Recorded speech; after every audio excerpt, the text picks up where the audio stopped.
বর্তমান সময়ে পড়াশোনার বিকল্প আর কিছুই হতে পারে না। প্রচুর পড়াশোনা করতে হবে। আপনি যে দিকে যান না কেন পড়াশোনা করতে হবে।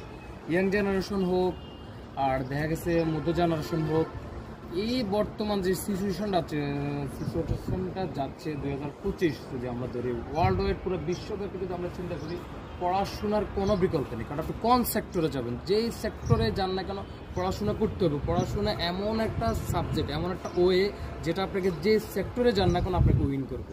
যে সেক্টর, এনি সেক্টর, আপনি কার সাথে মিশতেছেন, কার সাথে চলতেছেন, কি করতেছেন, কি সিদ্ধান্ত নিতেছেন এবং কি করবেন, নেক্সট জেনারেশন, নেক্সট ফিউচার কি হবে, এভরিথিং সব কিছু পড়াশোনা প্রয়োজন আছে। কিন্তু হচ্ছে আমাদের এখনকার জেনারেশন তো পড়াশোনা করতেই চায় না। ইউনিভার্সিটি যায় কিন্তু ক্লাস করতেছে না, স্কুলে যায় ক্লাস করতেছে না, কলেজে যাচ্ছে ক্লাস করতেছে না, ফাঁকি দিতেছে, রেজাল্ট খারাপ করতেছে, পড়াশোনার লাইনে না, পড়াশোনা ছেড়ে দিতেছে। তো আপনি কিভাবে এগোবেন, আপনি গ্রো করবেন কিভাবে? তার মানে পড়াশোনার কোনো বিকল্প নেই।